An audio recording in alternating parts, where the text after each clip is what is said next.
Alors je ne vais pas me donner le ridicule de présenter Michel Simon, que je pense tout le monde connaît ici et pas qu'ici, membre du comité de rédaction de l'Art du Positif, chroniqueur au Masque et la Plume, grand critique de cinéma et grand intervieweur. C'est un des aspects qui nous réunit aujourd'hui. Alors je dois te dire, Michel, que Passeport pour Hollywood fait partie des titres qui trônaient dans ma bibliothèque comme un classique, et je crois que c'est vrai de beaucoup de cinéphiles, parce que c'est vrai que ce sont des entretiens avec des vétérans de Hollywood qui sont assez exceptionnels, qu'on se doit de connaître quand on s'intéresse au cinéma américain classique. La première question que j'ai envie de te poser, à laquelle tu réponds dans ta préface, mais enfin tout le monde n'est peut-être pas au courant, c'est qu'est-ce qui t'a amené aujourd'hui à republier ce livre, quoi, une trentaine d'années après sa première édition à peu près, chez Ramsay? Alors, ce qui m'a amené, c'est pas le seul livre qui a été réédité, puisque le Kubrick a connu plusieurs éditions, Les Conquérants d'un Nouveau Monde aussi, le Jane Campion. Tout simplement, effectivement, parce que je me suis rendu compte que ça faisait 35 ans qu'il était paru. C'est énorme, et quand on se sent pas, on se sent vieillir physiquement, mais on ne se sent pas vieillir mentalement. Et pour moi, c'était un livre... Tout le monde entend là ou... Ouais, c'était un livre plutôt récent, alors qu'il avait 35 ans, qu'il est ressorti chez Ramsay il y a 30 ans, et qui était également complètement introuvable. Et je me suis dit, c'est tout de même des textes qui sont copieux, c'est pas un simple recueil de courts entretiens, en particulier l'entretien avec Wilder, l'entretien avec Mankiewicz. C'est en fait le décryptage brut des films que j'avais fait avec Luc Béraud, avec Mankiewicz et avec Annie Trégo, avec Wilder, qui, pour des raisons de format, surtout le Wilder, était réduit à 55 minutes, donc on avait beaucoup de chutes.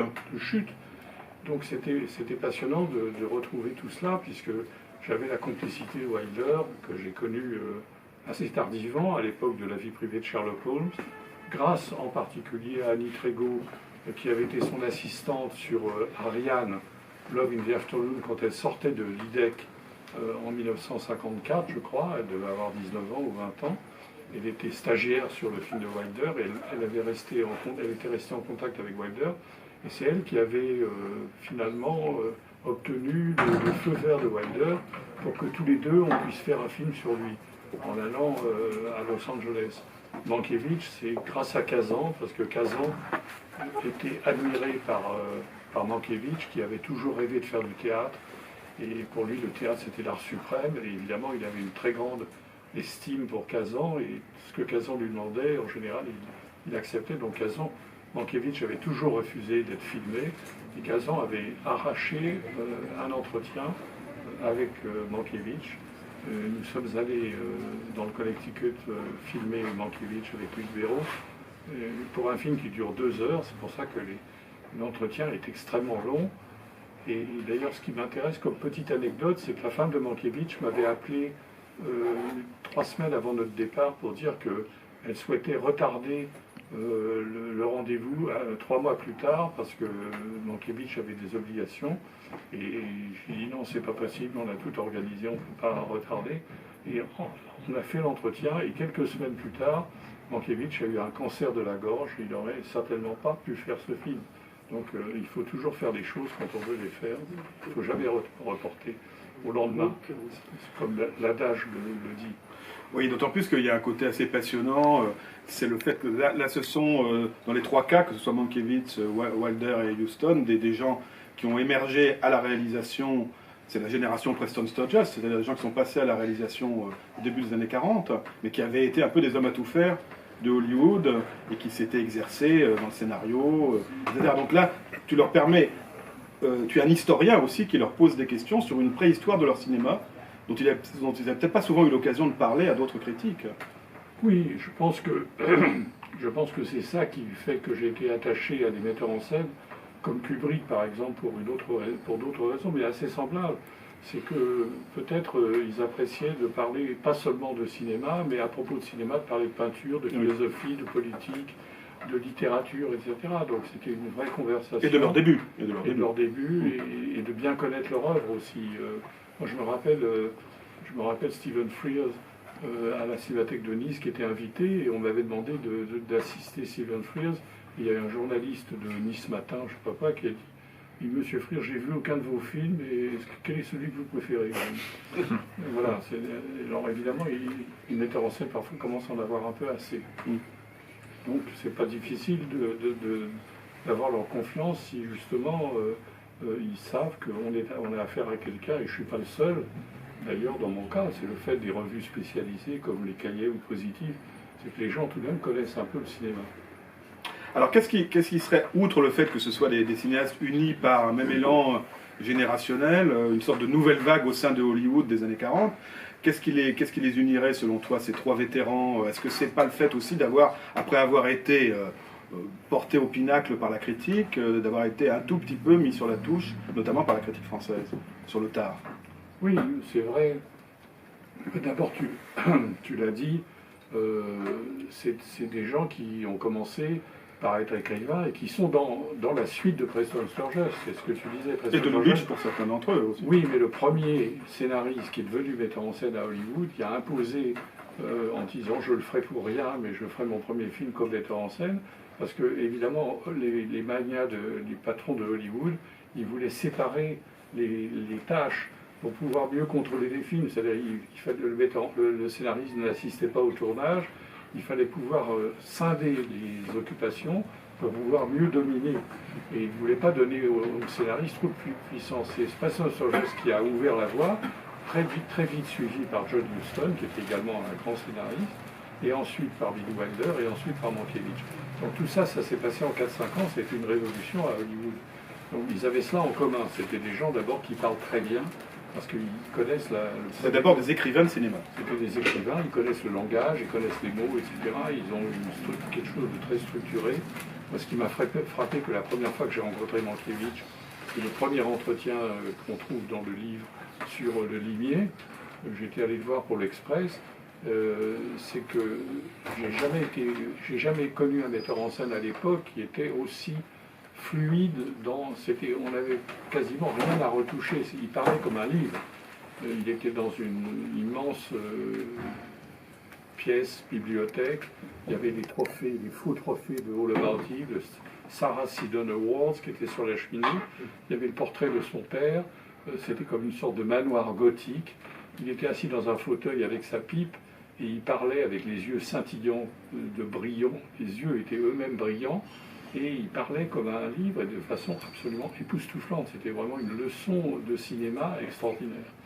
Et j'avais été vraiment fasciné. Je crois que j'ai jamais connu un metteur en scène aussi extraordinaire dans l'élocution. Il parlait vraiment comme un livre. Mais Wilder, c'était très différent. Évidemment, c'était beaucoup plus drôle. C'était des choses, pas seulement des aphorismes, etc., mais aussi, bien sûr, des témoignages formidables. Mais tous ces gens-là, alors c'est vrai que quand je les ai connus, ils étaient un peu en déclin.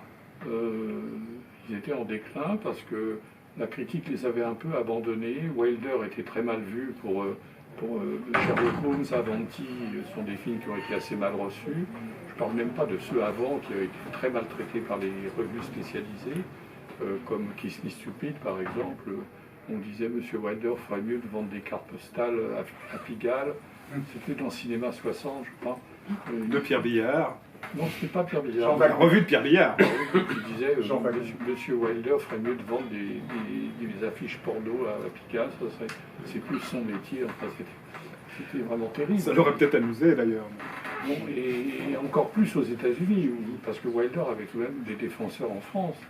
Je me rappelle dans les cahiers du cinéma, même mon ami Jean Douchet et Jean Demarty disaient nous avons interviewé Billy Wilder pour la première fois, bien que ses propos soient assez peu métaphysiques comme il nous conviendrait. Enfin, c'était tout de même un amuseur, c'était pas vraiment c'était un metteur en scène intéressant, mais pas un grand metteur en scène.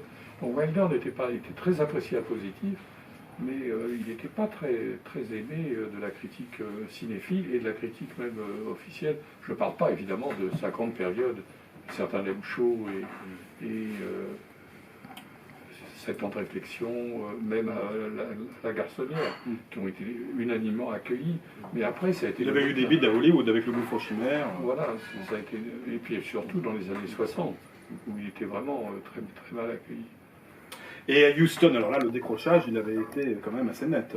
Mais Houston, c'est quelqu'un qui a été très violemment attaqué par Romer, par Truffaut, qui sur Moby Dick, notamment. Oui, mais notamment considérait qu'il n'avait pas vraiment de talent, que son talent était dans sa vie, mais pas dans son œuvre. Que c'était un amateur qui préfère la chasse à courre, le gibier sauvage, mais que c'est pas vraiment un homme sérieux. Ce qui était faux, parce que Huston, on s'est rendu compte, bien sûr, avec la fin de sa carrière qui était éblouissante, mais c'était un homme qui attachait énormément d'importance à certains films et qui se fichait royalement d'autres films.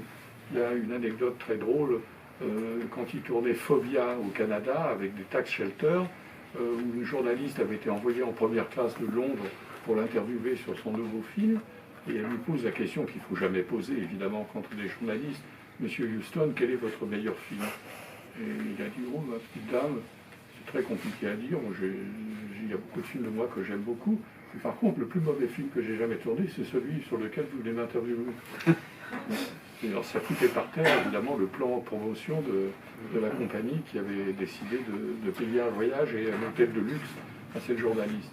Mais Huston, évidemment, il était très lucide sur les mauvais films qu'il faisait, mais il le faisait parce qu'il avait un train de vie considérable, il avait plusieurs divorces, il avait une meute de chasse à courre, il avait des chevaux, il avait une grande propriété de je ne sais combien d'hectares en Irlande, il avait des ensuite une crique aussi qu'il louait. Oui, puis après, il s'est Mexique. installé au Mexique. Mais donc, Huston a accepté des commandes alimentaires, c'est un fait. Parce que la vie était pas plus importante que son œuvre. Son œuvre était très importante quand il choisissait les films qu'il avait envie de faire. Mais il avait aussi une vie. Il avait une vie sexuelle, il avait une vie sportive, il avait une vie de voyageur. Il s'intéressait à l'art, c'était un homme complet. Et donc, c'était pas comme Hitchcock. Mais d'ailleurs, Hitchcock n'était pas du tout considéré par les grands metteurs en scène américains comme un grand cinéaste. C'est une erreur de leur part.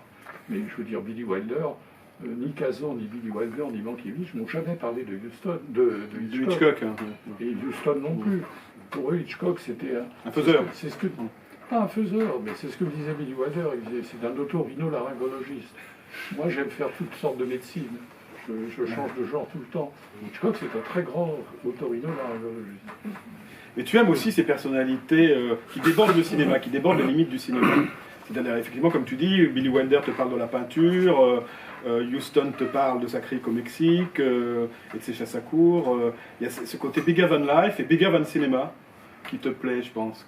Oui, ce ne sont pas simplement des gens derrière le ton de la caméra. Il y a de ça aussi, mais il y a aussi des gens sur lesquels je n'ai pas approché parce que j'avais pas envie, même si j'ai connu Orson Welles, un petit peu, il m'avait confié des conférences de presse, etc. Mais je me disais, écrire un 41e livre sur Orson Welles, je laisse ça. Fellini aussi, qui est un très grand cinéaste, René, c'est des gens que j'adore, mais j'ai préféré défendre un peu, non pas des causes perdues, parce que c'est ridicule de parler de Mankiewicz comme d'une cause perdue, mais défendre des gens sur lesquels, quand j'ai écrit le livre sur Kubrick, il n'y avait pas de livre sur Kubrick en France.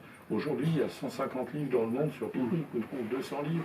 Mais c'est des gens qui étaient contestés. Kazan aussi. Kazan, bien sûr. Il y avait le livre magnifique de Roger Tailleur, mais il n'y avait pas beaucoup de choses sur Kazan. Sur Boorman, il n'y avait rien. Sur Jane Campion, il n'y a toujours rien. Et Losey, il n'y avait pas non plus grand-chose. Losey, il y avait très peu de choses. Il y avait un livre de Pierre Rissian, qui est un grand ami et un énorme découvreur, mais son livre n'est pas très bon.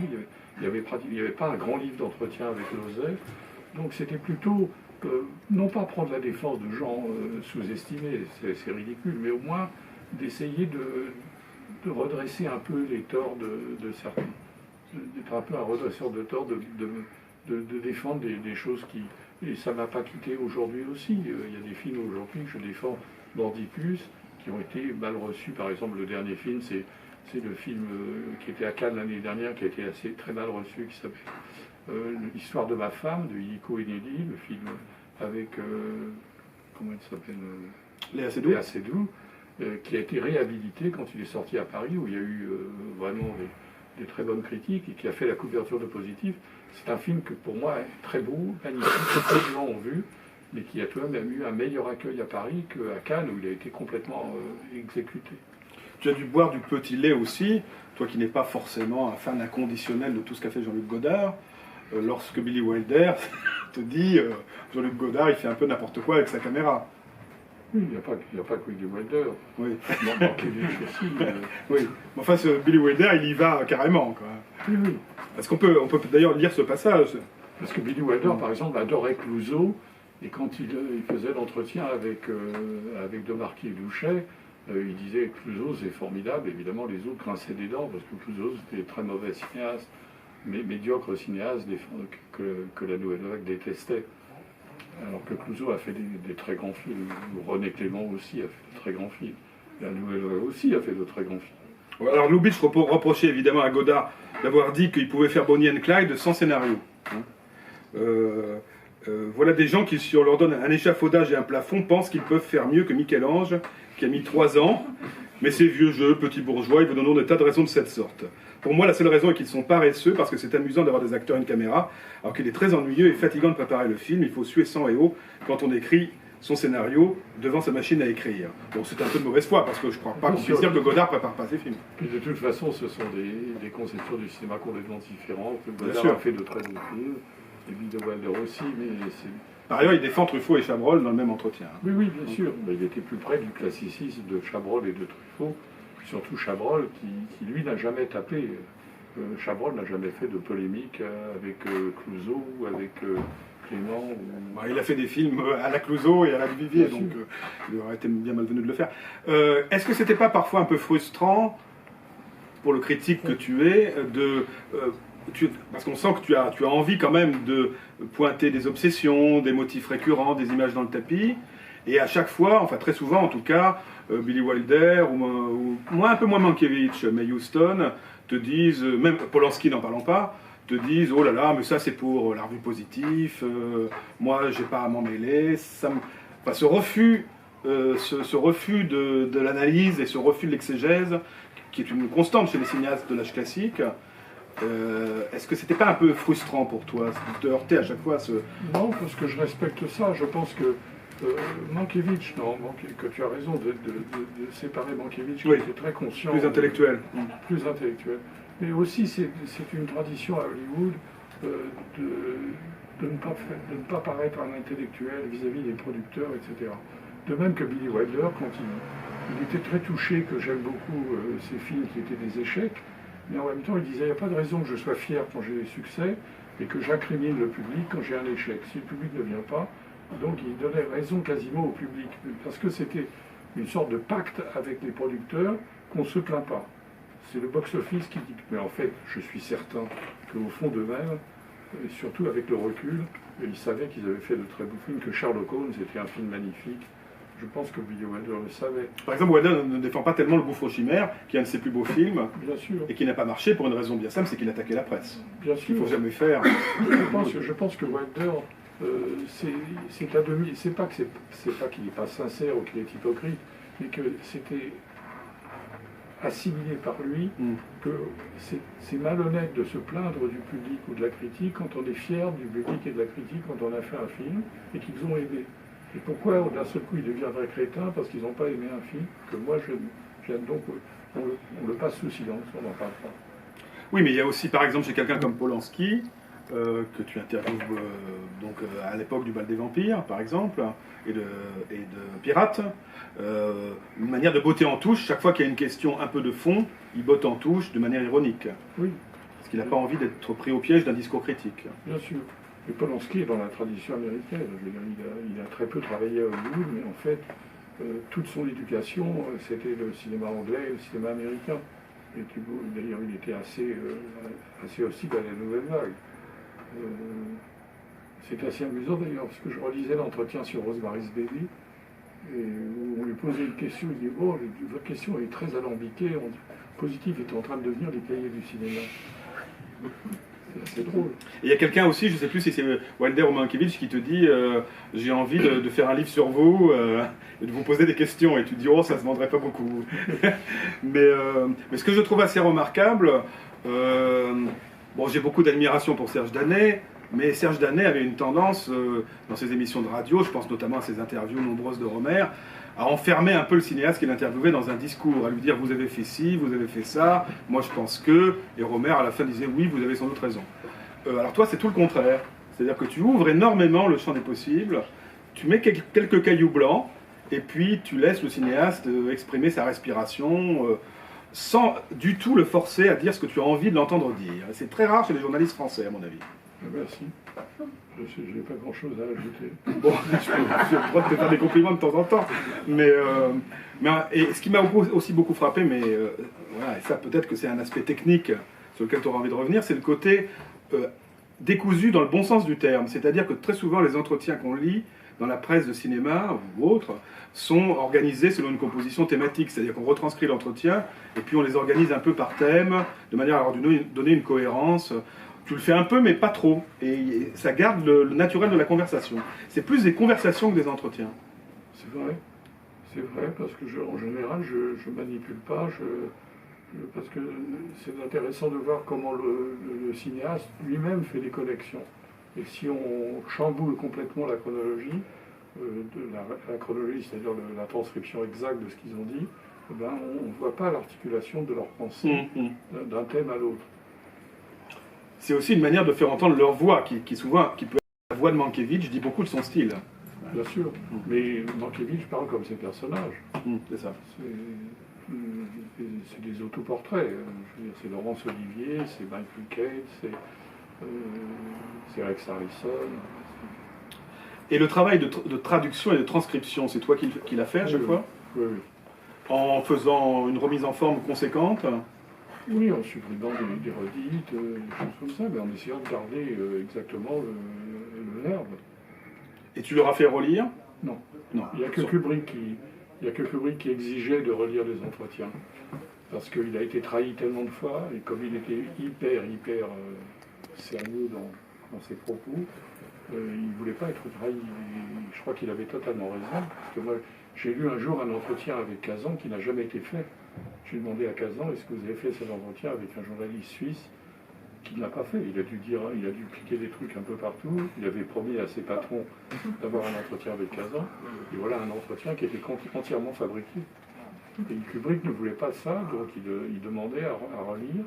Et d'ailleurs, il a même, pour l'édition anglaise de mon livre sur Kubrick, il a même rajouté des choses avec de la coquetterie. Par exemple, il a signalé qu'il avait fait des photos de Montgomery Clift. Alors que dans leur premier entretien, il m'en parlait, dans l'entretien qu'il a fait avec moi, il n'en parlait pas quand il parlait de son métier de photographe. Il a dit j'avais photographié Montgomery Clift. Il était fier apparemment d'avoir photographié Montgomery. C'était pas dans le texte français, donc il l'a rajouté après. Mais en général, il faisait très peu de corrections, et je pense que la confiance qu'il m'a accordée pour faire mon livre et les entretiens, c'est qu'il savait qu'il n'était pas trahi. Parce que je crois qu'il attachait beaucoup d'importance à ça. Comment tu les préparais, ces entretiens ? Oh, je préparais beaucoup. Tu revoyais tous les films Non, ça dépend. Sur Billy Wilder, par exemple. Le Billy Wilder, il y a un grand entretien sur Sherlock Holmes, un grand entretien sur Avanti. C'était lié à la sortie des films, oui. La sortie des films. Sinon, quand j'ai fait le film, je n'avais pas besoin de revoir tous les films de Wilder pour un film d'1 heure. J'avais suffisamment de connaissances du cinéma de Wilder. Mais le fait que j'ai été professeur pendant 40 ans à Paris 7 m'avait encouragé à préparer. Je pense que c'est ça qui faisait la différence. C'est-à-dire que je me documentais, je lisais d'autres choses qu'ils avaient dites, je connaissais pas mal la personnalité avant de l'aborder, mais même ceux avec qui pas seulement ceux avec qui je fais des livres, le fait qu'ils se sentaient en confiance avec quelqu'un qui connaissait. C'est Richard Brooks, pareil, qui est arrivé à La Rochelle un jour, grâce à moi.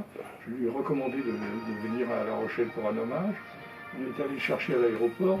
C'est moi qui devais traduire le premier journaliste de Sud-Ouest ou Ouest-France, je ne sais pas, et qui a dit textuellement, comme celui de Nice sur Stephen Frears, qui a dit à Richard Brooks, je connais pas fait de cinéma, mais c'était comment de travailler avec Humphrey Bogart. C'est terrible, le type qui fait 12 000 km de Los Angeles pour un hommage, premier entretien, j'ai vu aucun de vos films. Il faut comprendre ce que les artistes subissent.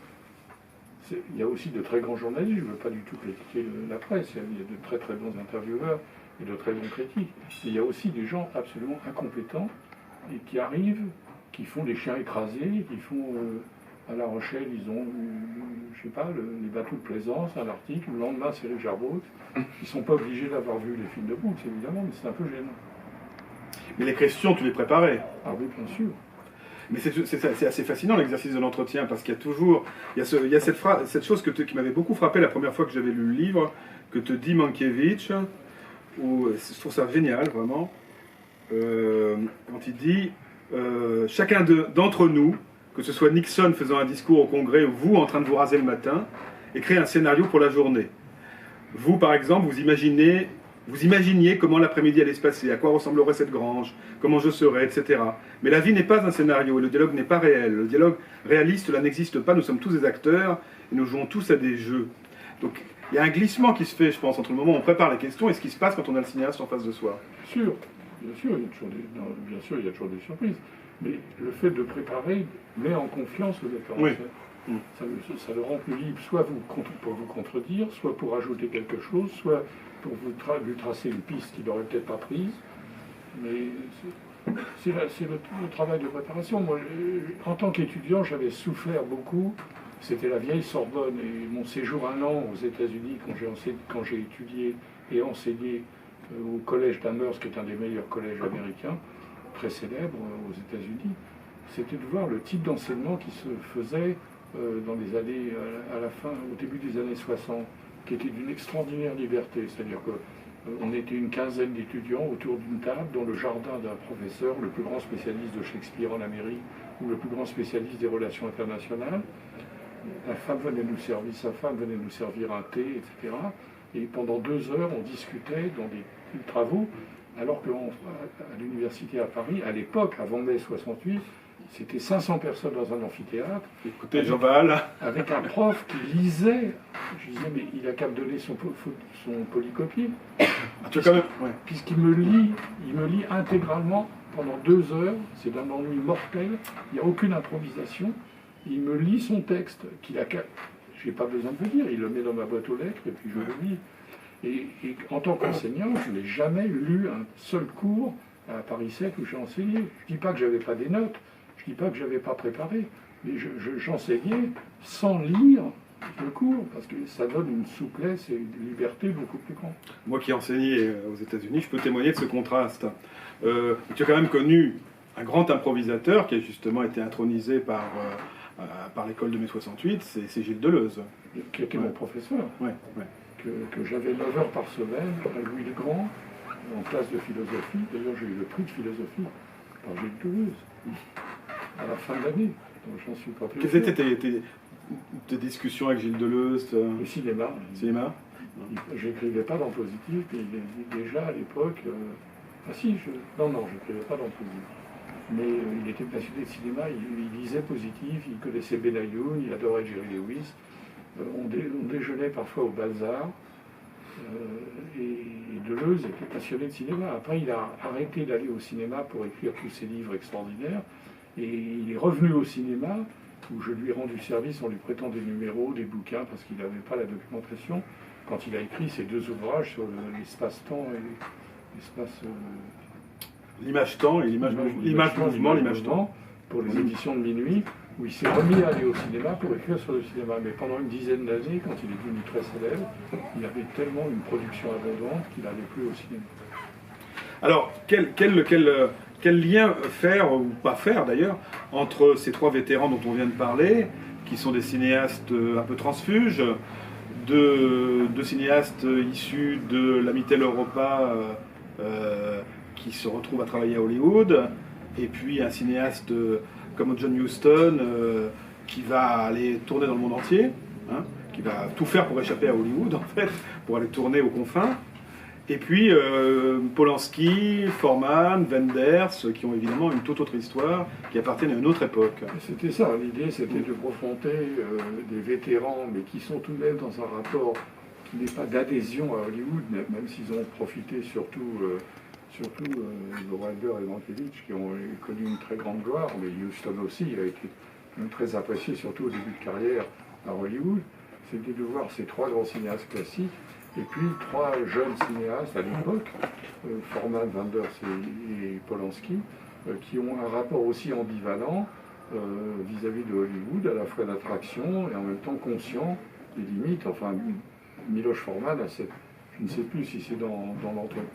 D'ailleurs, dans ce livre, il y a 3 entretiens qui ne figuraient pas dans la première édition avec Miloš Forman sur 3 très grands films, Man on the Moon, Larry Flynn et Les Fantômes de Goya, qui sont les 3 derniers films de Forman et qui sont des très grands films. Surtout Les Fantômes de Goya, qui a été complètement oublié par la presse, très mal reçu quand il est sorti. Il a eu une carrière très brève et qui est un très grand film politique, puisque Miloš Forman projette sur l'époque de Goya ce qu'il a vécu, c'est-à-dire des gens qui sont d'abord nazis, ensuite communistes, qui changent de veste, comme le personnage de Javier Bardem dans le film, qui était du côté de la royauté, puis du côté des sans-culottes, puis du côté de Napoléon, qui a fait tout... ça lui montrait qu'il n'était pas dupe sur la nature humaine. Et donc c'était intéressant de voir les témoignages de ces gens-là, mais il y a une histoire très drôle que raconte Miloš Forman, quand il oppose le système communiste et le système capitaliste. Il dit le système communiste, c'est un zoo, c'est-à-dire que on vous sert à manger tous les jours, vous n'avez pas de problème d'approvisionnement, mais vous n'avez aucune liberté, vous êtes derrière des barreaux.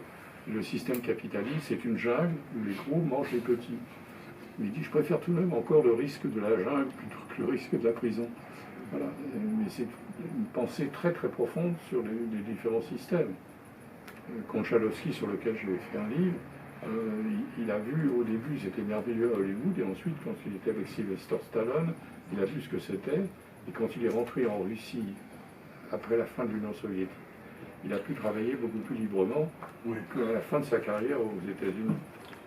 Oui, c'est ça, parce qu'en même temps, les cinéastes que tu abordes dans cette deuxième partie du livre sont des gens dont l'expérience hollywoodienne n'a pas forcément été une grande source d'épanouissement durable. Forman peut-être, mais Polanski, ça s'est pas bien terminé, on sait pourquoi. Ça s'est mal terminé, pas pour des raisons cinématographiques, parce qu'il a fait 2 films à Hollywood, Rosemary's Baby et Chinatown, qui sont 2 de ses plus grands films. Et on peut regretter qu'il n'ait pas pu continuer, parce qu'il aurait eu une carrière, déjà elle est brillante après, mais qu'est-ce qu'elle aurait pu être à Hollywood? Donc pour toi, finalement, la fin de carrière américaine de Polanski est due uniquement à l'affaire privée. Bien sûr. C'est l'affaire privée. Regardez, vous imaginez pas aujourd'hui Polanski au jury de Cannes comme Lajli. Lajli est au jury de Cannes, qui a fait de la prison pour des choses abominables. Polanski, ça serait un scandale. Lajli, ça passe comme une lettre à la poste, à peu près. Excusez-moi, mais on ne peut pas dire quand même ça. Polanski a continué à être produit par la Warner et à faire des films en anglais. Donc c'est en anglais. Non, mais c'est une fausse fin de carrière américaine, on va dire. Parce que il avait toujours eu une production américaine, quoi, même après. Après cette affaire. Frantic était produit par la Warner. Donc, voilà. Ça reste des films pour moi. Enfin, on peut en débattre. Mais enfin, prenons l'exemple de Wenders aussi, ça n'a pas non plus été une expérience très longue. Il est revenu là-dessus dans l'état des choses, d'ailleurs, de manière un peu Wenders, que j'aime beaucoup, on ne retrouve pas...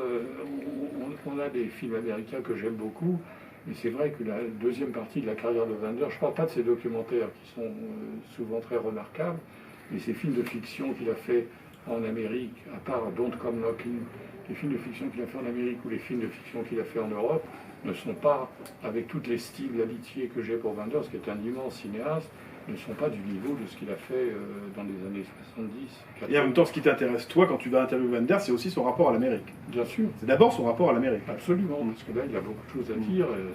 Lui aussi est un cinéaste qui plus que Forman et que Polanski, est un cinéaste qui est baigné de l'Amérique, avant d'y aller.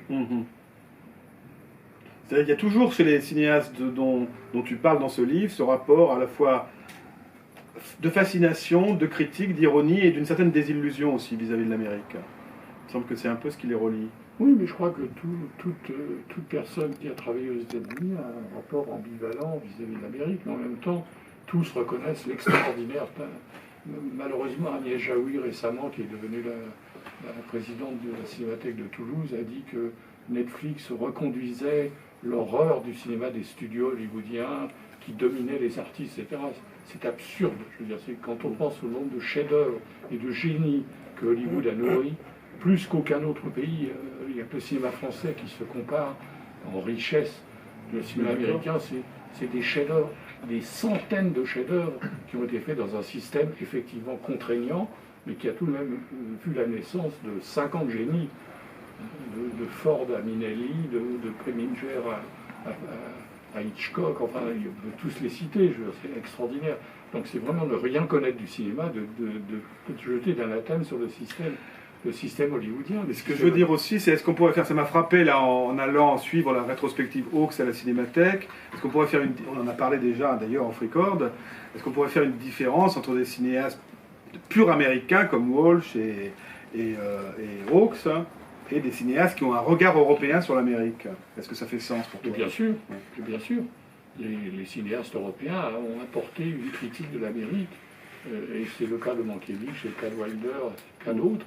Ils ont apporté un regard, surtout les cinéastes germaniques et autrichiens, et juifs, qui en tant que victimes en Europe, qui ont fui le nazisme, ils ont un regard sur l'Amérique après la guerre et pendant la guerre qui est très différent des pionniers comme King Vidor, comme John Ford, comme tous ces gens-là. Y compris Lang, à qui tu as consacré un livre. Oui, bien sûr. Qui a eu ce regard-là aussi. Mais bien sûr, tous les cinéastes européens qui sont arrivés dans les années 30. Fulls aussi d'ailleurs, hein, avec Le Désemparé, qui est un grand film américain. Un grand film de critique de satire de la famille américaine. Bien sûr, j'étais très attaché, peut-être parce que mes origines, mon père était juif hongrois, et donc j'étais très sensible à tout ce qui s'est passé pendant la guerre, etc.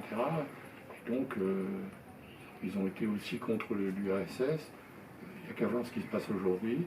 Ils n'ont jamais été dupes des régimes totalitaires. Ils ont toujours défendu la démocratie avec tous les défauts de la démocratie. Ils savent faire la différence entre le totalitarisme et la démocratie bourgeoise, comme on dit. Ce côté transfuge, justement, ce côté impur, et le fait de jouer avec les frontières culturelles, transferts culturels, diraient les universitaires prétentieux, ça nous amène un peu à Jane Campion, qui est aussi quelqu'un qui part de la Nouvelle-Zélande pour passer par l'Australie, pour arriver en Amérique, qui t'intéresse aussi peut-être aussi à cause de ça, à cause de ce côté, cette espèce d'identité brouillée, et en même temps le fait de jouer sur la traversée des siècles, c'est-à-dire qu'elle va chercher des sujets anciens, dans Portrait de femme, dans La leçon de piano ou dans Power of a Dog, qu'elle va remettre au goût d'une modernité paradoxale. Il y a toujours ce côté un peu impur, un peu sauvage, et tu le dis à un certain moment de ton livre, qui t'intéresse aussi, je pense. Oui, c'est vrai que inconsciemment, parce que si j'y ai pensé très très tard dans ma vie, c'est possible que mon père, qui était un transfuge, qui choisit de vivre en France à 20 ans au début des années 20, c'était un transfuge, et c'est vrai que j'étais attiré par des gens qui sont des transfuges. Kazan, c'est un grec qui est venu travailler en Amérique. Lozay, c'est un Américain qui est venu travailler en Europe. Il y en a beaucoup d'autres. Angelopoulos, c'est un grec qui a fait une carrière internationale. Voilà, enfin bon, la plupart des gens, c'est des gens qui se déplacent. Ouais, Boorman est un Anglais qui a beaucoup travaillé aux États-Unis. Et Jane Campion, c'est un cinéma. Alors, Jane Campion, elle partage aussi quelque chose avec d'autres cinéastes que j'ai traités. C'est ce que Antoine Compagnon a développé dans un très bon livre qui s'appelle Les Antimodernes. Bon, les antimodernes, c'est pas il parle pas puisqu'il parle de Roland Barthes comme un antimoderne. Ça paraît bizarre parce que Roland Barthes c'est la modernité par excellence. Il parle non pas des gens qui sont contre le moderne, mais il parle des gens qui sont modernes mais qui regardent dans le rétroviseur. C'est-à-dire par exemple la différence entre René et Godin. René, pour moi, fait partie des antimodernes. Ça ne veut pas dire qu'il n'est pas moderne, parce qu'Hirosh et Maman l'amour est un film extraordinairement moderne, mais parce qu'ils dialoguent avec le passé. C'est-à-dire qu'ils innovent en permanence. C'est le cas de René, c'est le cas d'Antonioni, c'est le cas de Fellini, c'est le cas de Kubrick, etc. C'est des gens qui innovent, mais en même temps qui ne cessent de réfléchir à ce qui a été fait avant eux et de dialoguer, fût-ce de façon antagoniste, avec le passé. C'est-à-dire, c'est le contraire de Straub, par exemple. Straub, c'est un anti-moderne, c'est un moderne, effectivement, qui veut faire la table rase. C'est-à-dire, on détruit tout. Godard, après 1970, c'est effectivement un vrai anti-moderne, pas au sens d'Antoine Compagnon, c'est-à-dire on détruit et on ne dialogue plus. En même temps, quand Straub fait des films sur Cézanne, je ne peux pas dire qu'il ne dialogue pas avec le passé. Oui, mais combien de spectateurs? Ou une visite au Louvre, Oui, mais il n'y a pas de spectateurs. Ce que je veux dire, c'est que les gens comme Kubrick, par exemple, dans mon livre, à un moment, après Orange Mécanique, voilà quelqu'un qui a fait Docteur Folamour, 2001, Orange Mécanique. 3 films absolument révolutionnaires, mais avec des millions de spectateurs, pas comme Stroh. Ils font des films révolutionnaires, ils font des films pour les spectateurs, parce que le théâtre, l'opéra, c'est pas fait pour les critiques. C'est fait pour des gens réunis dans une salle. Si tu n'as pas de spectateur, tu n'écris plus. Tchekhov sans spectateur n'est plus Tchekhov. Molière sans spectateur n'est plus Molière. Shakespeare sans spectateur n'est plus Shakespeare. Le spectacle demande des spectateurs, car c'est comme ça, et ça serait la première fois dans l'histoire de l'humanité que des auteurs de spectacles n'auraient plus de spectateurs. Donc il n'y a pas de quoi être fier. Ce que je veux dire à propos de Kubrick, c'est qu'il me disait, à propos de ces 3 derniers films, mais il ne faisait pas allusion, mais il venait de réaliser 3 films révolutionnaires.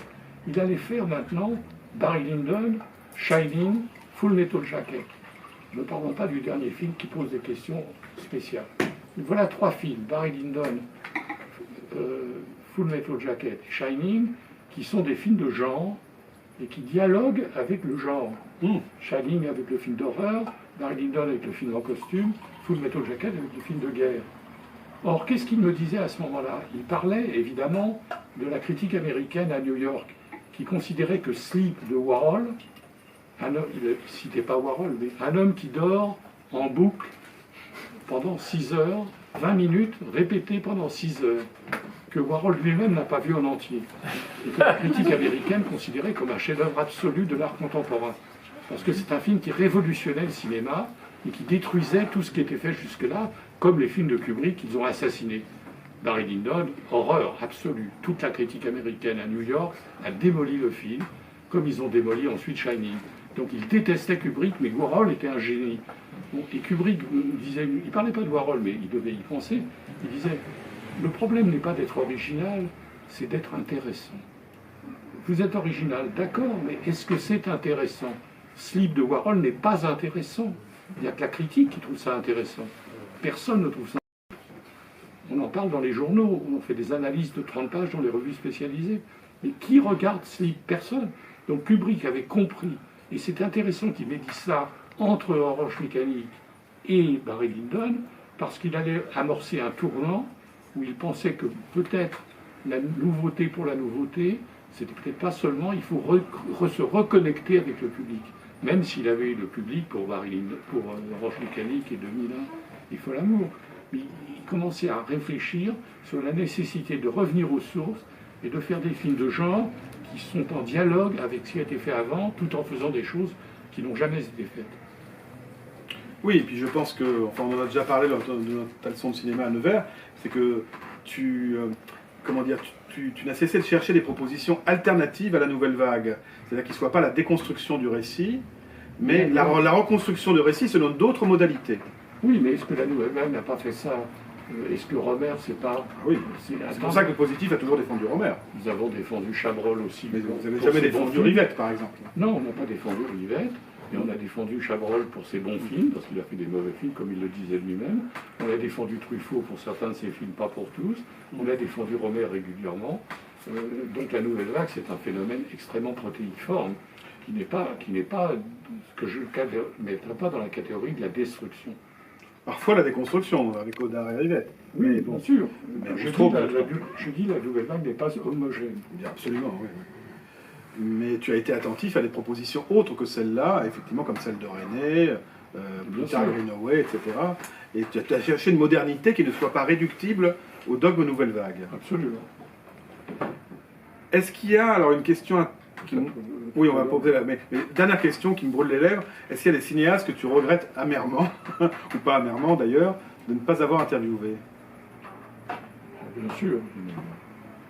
J'ai par exemple Orson Welles, j'aurais aimé tout même au moins faire une interview, mais ça ne s'est pas présenté. Et puis il y en a d'autres. J'ai tellement interviewé de gens que... Orson Welles, c'était intimidé par Orson Welles? Non, j'étais sceptique sur Orson Welles, non pas sur son génie, mais sur son bagou. Non, j'étais sceptique sur la panthéonisation du dernier Welles, c'est-à-dire je pense que Welles était responsable lui-même de ses déboires. je ne suis pas des gens qui diront que ouais, c'était le victime du système. C'est pas vrai du tout. Il a jamais terminé ses films. Il avait plusieurs films en route qu'il a laissé tomber.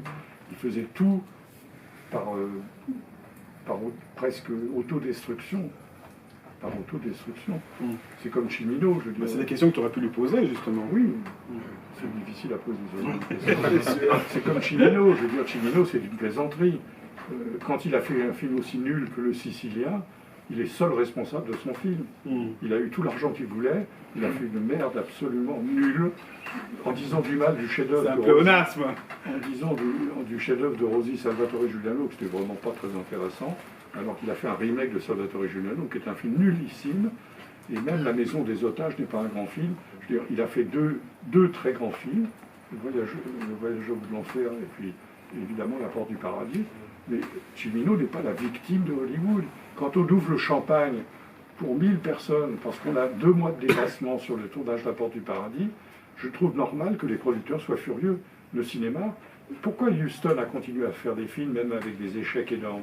Parce qu'il dépassait pas le budget, il était agréable, il n'était pas vaniteux, il n'était pas prétentieux, il n'était pas méprisant. Les gens étaient contents de tourner avec Huston, et même si le film faisait des pertes, eh ben, dire oui, mais on fait banco parce qu'avec un type comme ça qui a fait des chefs-d'œuvre, on peut tenter une nouvelle fois. Cimino, à un moment, les gens en ont eu ras-le-bol de lui donner des milliards qu'il dilapidait pour des films mauvais. En même temps, Huston a terminé avec un film quasi-expérimental qui est Jean de Dublin. C'est pas expérimental, c'est un film contemplatif. Chef-d'œuvre. Un film contemplatif incroyable. Un chef-d'œuvre. Qui nous a tous cueillis à l'époque. Bien sûr. Parce qu'on ne s'attendait pas du tout à ça de lui qui avait fait des films de genre. Fat City est un chef-d'œuvre. Oui. Mais là, c'était un film difficile. Le Malin est un chef-d'œuvre. Jean de Dublin était quand même un film difficile. Oui, mais Le Malin, c'est un film aussi quasiment c'est vrai. très moderne aussi. C'est vrai. Et puis il a fait des films commerciaux comme L'honneur de Trizzi qui sont formidables. Et La lettre du Kremlin. Bon, c'est un très grand cinéaste.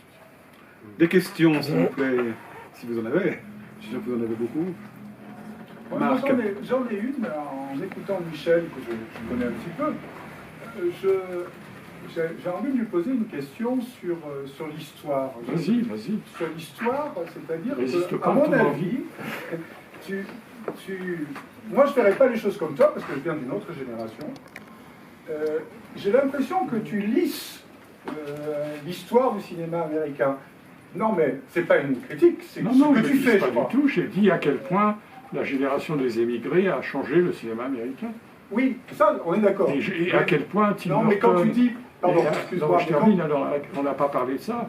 J'ai été un des grands défenseurs de Tim Burton, de Joel Cohen et Paul Cohen, de Tarantino plus tard, etc., de Jeff Nichols, de tous ces cinéastes qui ont renouvelé complètement Soderbergh, qui ont mais je ne te le fais pas dire. Woody Allen, j'ai l'impression que tu les mets, et tu as tout à fait le droit, hein, mais tu les mets exactement sur la même ligne. C'est ce que j'appelle lycée. Pour toi, Tim Burton, les frères Cohen, des gens récents, sont comme Huston ou Wilder.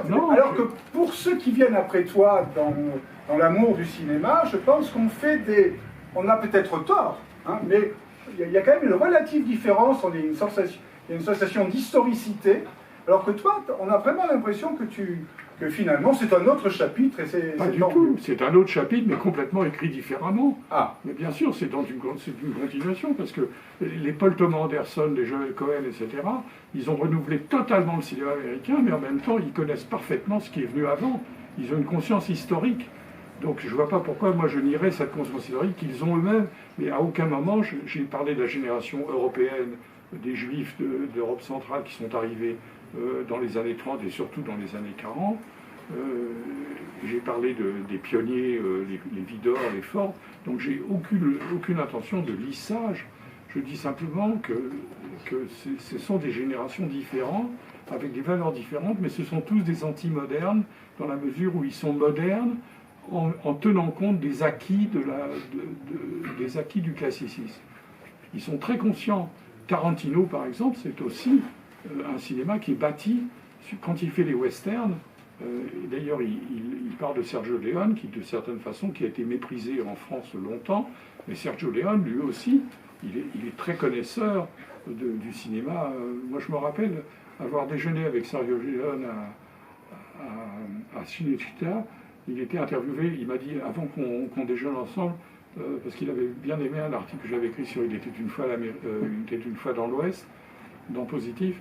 Et ça l'honorait parce qu'il était encore méprisé un peu à l'époque de Il était une fois dans l'Ouest. Il y a 2 Allemands qui étaient là pour l'interviewer et qui lui ont dit Monsieur Fedleon, nous aimons beaucoup vos spaghetti western.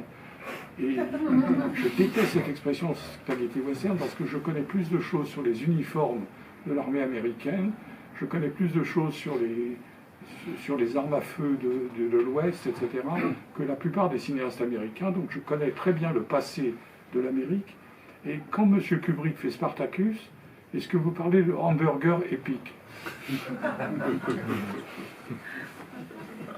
D'ailleurs, ce rapport au passé de l'Amérique et aux références, on le trouve encore chez Wes Anderson, mon cher Marc. Donc c'est toujours un dialogue avec le passé. Miloš Forman, il dialogue aussi avec le passé américain. Quand il fait Vol au-dessus d'un nid de coucou, il y a l'esprit aussi de certains films de critique. Ça pourrait être du Billy Wilder, mais c'est pas filmé comme Billy Wilder, bien sûr. C'est une autre génération qui apporte son cinéma. Tu veux dire qu'il y a eu des ruptures que Michel aurait tendance à lisser? Je me pose souvent cette question. Et non, je pose la question. Je n'ai pas forcément de réponse. Hein. Je me pose souvent cette question. Moi, je ne prends pas la parole de la même manière que Michel sur ces sujets. J'ai l'impression qu'il y a vraiment des chapitres relativement différents. Mais c'est ce que je n'arrête pas de dire. Bon, alors on est d'accord. Écoute, dans la revue Comme Positif, on a scandé tous les 10 ans ou tous les 15 ans les évolutions du cinéma américain en marquant bien les générations et ce qu'elles apportaient. Et ce qui me plaît de chez Jane Campion, c'est la même chose. C'est-à-dire que quand je vois les films de Jane Campion, le dernier film par exemple, c'est aussi un dialogue avec le western. En même temps, c'est pas un western que de John Ford. Mais je vois ce que veut dire Marc. Je pense que tu cherches toujours la continuité derrière la rupture. Mais bien sûr, je cherche justement le dialogue des anti-modernes. Même avec Scorsese, tu cherches ce qui va... Mais lui-même n'arrête pas d'en parler. Bien sûr, bien sûr. Oui. Monsieur Moi, j'ai été assistant de Miloš Forman. Et j'ai une question... que je me suis souvent posé, c'est pourquoi il n'a jamais eu envie, après la chute du mur de Berlin, ne serait de faire une fois, de refaire un film tchèque, en tchèque, avec des acteurs tchèques. Est-ce que vous avez une idée là-dessus? Est-ce qu'il vous en a parlé ou pas? Je me suis souvent demandé pourquoi il n'a pas fait ce qu'a fait Konchalovsky. Bon, définitivement, mais même une fois, pourquoi il n'a pas eu... D'abord, l'expérience de Konchalovsky en Amérique n'a pas du tout la même que celle de Forman. Forman a eu 2 fois l'Oscar. Il était hyper accepté, et ce qu'on constate, à part Kazan qui fait les visiteurs en Super 16 dans sa maison de campagne, en prenant tous les risques et son argent personnel, en général, Billy Wilder avait une collection de tableaux, il pouvait la vendre, même il vendait 1/10 de sa collection de tableaux, il faisait un film à Hollywood. Il a préféré ne pas faire de film plutôt que de vendre ses tableaux.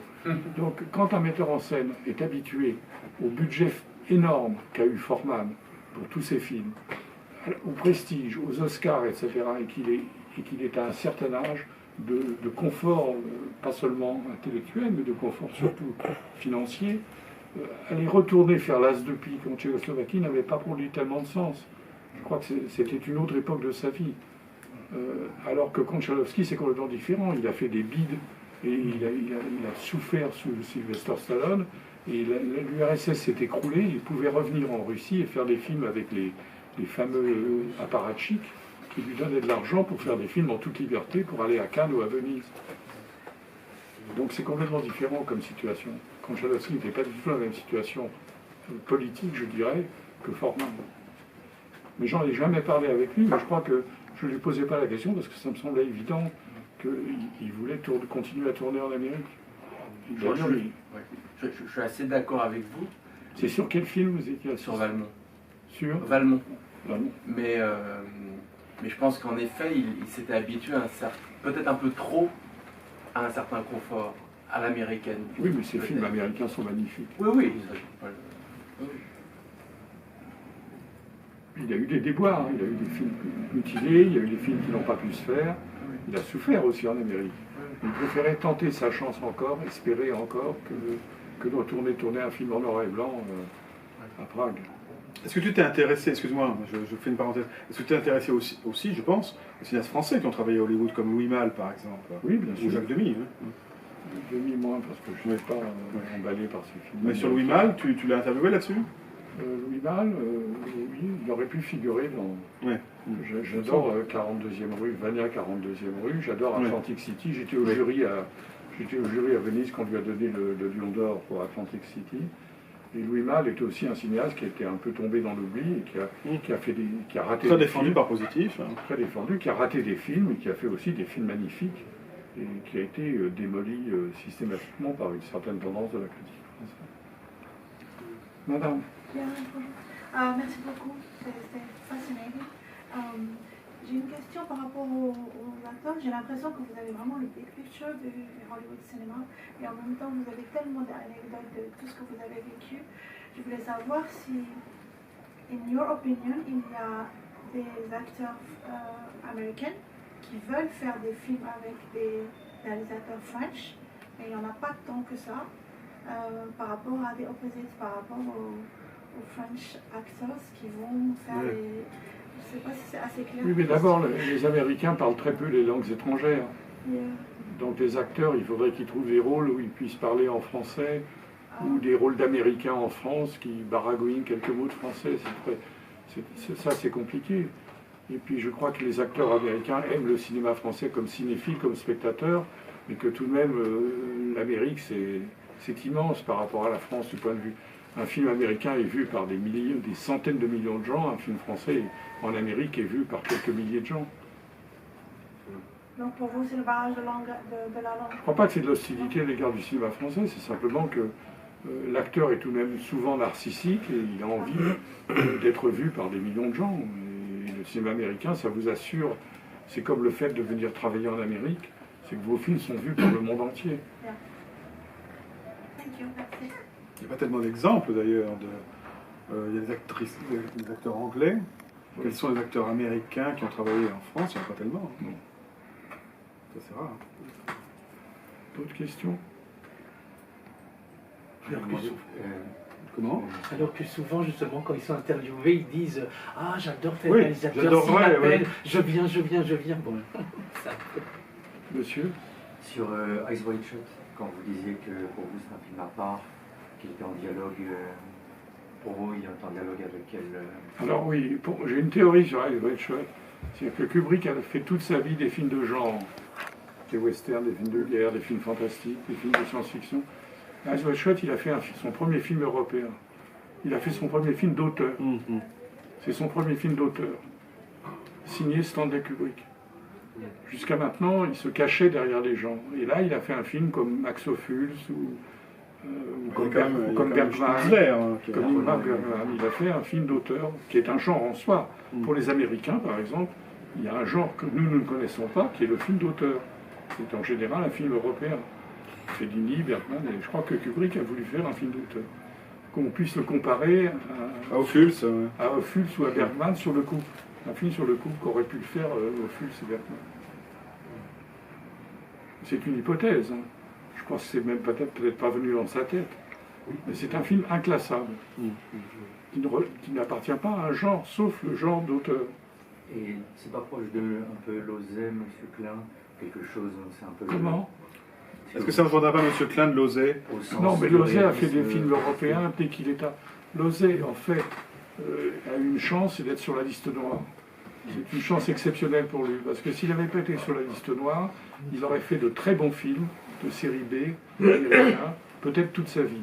Il n'aurait jamais eu l'occasion de travailler avec Pinter, de faire des films en Europe, de faire Eva, de faire Boo, de faire Cérémonie secrète, de faire Monsieur Klein, tous ces films incroyables qui n'auraient jamais été possible de faire aux États-Unis. Donc je pense qu'il aurait dû dire merci à la liste noire. C'est grâce à elle qu'il a pu devenir un auteur et un des grands cinéastes des années 70. D'ailleurs, c'est un autre point commun entre les cinéastes que tu interviews, c'est que ce sont évidemment de farouches adversaires du macartisme, que ce soit Mankiewicz ou Wilder. Oui, c'est des anticommunistes et des anti-extrême droite. Absolument. Ils vivraient très mal notre époque. Ce sont des profonds démocrates, finalement. Des vrais démocrates. C'est une minorité aujourd'hui en France. Qui est devenue une minorité. La défense de la démocratie. Ça se fait rare, comme disait l'autre dans la règle du jeu. Une dernière question. Est-ce que vous êtes optimiste sur Hollywood aujourd'hui? Sur le système Hollywood? Non, je ne suis pas très optimiste. Vous savez, dans Positif, on a décidé de faire des couvertures avec des films Netflix parce qu'on ne voit pas pourquoi on punirait deux fois les metteurs en scène qui d'abord voient tous leurs projets rejetés par toutes les grandes compagnies et qui trouvent l'argent seulement chez Netflix, et qu'ensuite, quand ils sont finalement produits par Netflix, on ne parlerait pas de leurs films parce que c'est Netflix. Donc je comprends les festivals, je comprends très bien que Cannes refuse Netflix. Ils ont raison parce qu'ils défendent les exploitants en France. Très bien. Mais en tant que critique, c'est impossible de ne pas parler des derniers films de Soderbergh, de Scorsese, de Jane Campion, etc. Donc il faut incriminer la carence des grandes productions américaines. Netflix, en fait ce que faisait la Metro-Goldwyn-Mayer dans les années 30. Lubitsch, par exemple, a fait 2 films qui ont fait des profits. Lubitsch a fait 2 films à la Paramount dans les années 30 qui ont gagné de l'argent. Tous les films de Lubitsch ont perdu de l'argent. C'est comme Netflix qui perd de l'argent avec Jane Campion et qui produit des merdes pour financer justement des films de Jane Campion ou de Scorsese. Donc la Paramount a même mis Lubitsch à la tête de la production de la Paramount, ce qui est exceptionnel. Un metteur en scène comme Lubitsch qui faisait des films déficitaires a été pendant 1 an le grand patron de la Paramount. Et au fond, la Paramount faisait déjà ce que Netflix fait aujourd'hui, c'est-à-dire financer les bons films par les mauvais films. Tandis que la plupart des grandes compagnies aujourd'hui ne veulent même plus financer les bons films par des mauvais films, ils veulent faire que des mauvais films. Monsieur, si je peux me permettre, il y a quand même quelque chose de triste dans cette affaire, c'est que ce sont des films qui sont tournés pour le format cinéma et qu'on ne peut voir qu'à la télévision. Je suis tout à fait d'accord avec vous. Ça, c'est triste. C'est extrêmement triste. C'est vrai que c'est frappant quand on voit le Jane Campion. Le Jane Campion, mais je râlais chez moi, mais c'est pas possible. Mais vous avez totalement raison, monsieur. Je dis simplement que nous, en tant que critiques, moi je me bats contre le fait. Ah oui, ça je suis. Et en plus, Positif est une revue lue dans le monde entier. Or, les films Netflix sortent en salle dans la plupart des pays du monde. Donc nos abonnés en Belgique sont à côté de chez nous, ils voient Jane Campion sur le grand écran. En Angleterre, ils voient Jane Campion sur le grand écran. Donc nous, on en rend compte de dire on se pince le nez et on ne parlera pas des films de Jane Campion parce que c'est un... j'ai lu dans une revue différente de Positif que tout Netflix, l'esthétique Netflix caractérise le dernier film de Jane Campion. Je me demande ce que c'est que l'esthétique Netflix. Quel rapport il y a entre le dernier film de Soderbergh, le dernier film de Mondruxo, le dernier film de comment il s'appelle, David Fincher, le dernier film de Scorsese. Ils sont totalement différents les uns des autres. Netflix n'impose aucun style. Il n'y a pas de style Netflix. Je suis bien d'accord avec vous. Mais c'est frustrant quand même. De ne pas pouvoir les voir sur grand écran, c'est frustrant. Ça, c'est une honte. Et dernière question, puisqu'on parle de transfuge, ton goût pour le court-circuit, qu'est-ce que ça fait de publier un livre sur Jane Campion au Cahier du cinéma? Écoutez, ça va faire plaisir quand même. C'est pas les Cahiers du cinéma qui ont publié mon livre, ils ne l'auraient jamais fait. C'est le directeur des Cahiers du cinéma, Richard Schlagman, qui dirigeait Phaidon en Angleterre, qui connaissait mon nom, qui a déjeuné avec moi, et qui ne connaissant rien au cinéma, et ça s'est vu quand il a repris les cahiers, qui ne connaissait rien à rien, il m'a dit ça vous plairait pas de faire une tribune tous les mois dans les Cahiers du cinéma? Et je lui ai dit écoutez, je crois que vous n'avez pas très bonne idée. Vous n'avez pas très bien compris l'histoire de la critique en France. Si vous me demandez d'écrire tous les mois. Vous n'avez pas lu ton livre, La critique de cinéma en France? Il dit bon d'accord, vous faites plus de tribune libre tous les mois, c'est d'accord. Mais faites-moi un livre, parce que je voudrais absolument publier un livre de vous. Et je lui ai dit tout de suite, Jane Campion. Donc il a publié Jane Campion. Voilà, et c'est sous le sigle du Cahier du cinéma. Mais il faudrait mettre les Cahiers du cinéma et Richard Schlagman. En tout cas, c'est un livre magnifique. Mais voilà, mais c'est pas... Non, mais les Cahiers, j'ai pas de mauvais rapport avec les gens des Cahiers. J'ai toujours... Il y a même Godard qui a écrit un jour dans les Cahiers, il y a un article magnifique de Roger Tailleur sur Harper. Pourquoi on n'écrit plus ce genre d'article dans les Cahiers? Vous savez, il y a tout. Danet, je prenais le petit déjeuner avec Danet, on parlait de tennis, on parlait de cinéma, etc. Et d'ailleurs, Danet a dit du bien de moi aussi dans les cahiers. Donc, j'ai pas été du tout en antagonisme, mais j'ai été en même temps, j'ai dit ce que je pensais quand j'étais en désaccord avec les cahiers. Et tu donnes toujours tes notes pour le conseil des 10 des cahiers. Ils ont eu, à part Jean-Michel Frodon qui m'a écarté de ce conseil des 10, les cahiers ont toujours accueilli mes notations. J'en suis gré parce que ça prouve une ouverture d'esprit. Non, mais c'est vrai. Quand la fusion positif-cahier. Absolument. Mais ce sont les deux. J'espère pas quand même. Je pense Michel que a failli. je pense que si vous, je dis toujours que si on prend la collection complète depuis 70 ans des cahiers positifs, je pense que pratiquement aucun grand cinéaste n'a été oublié par l'une des deux revues, ou parfois défendu par les deux revues. Des fois défendu seulement par Positif, comme Huston ou Wilder, parfois défendu seulement par les cahiers, comme Bresson ou je ne sais pas qui, ou Godard. Mais si on prend les deux revues, globalement, tous leurs numéros, eh bien, à mon avis, il n'y a aucun grand cinéaste qui est passé à travers les filets. Bon, c'est le seul éloge que je peux faire de ces deux revues. Voilà. Merci Michel.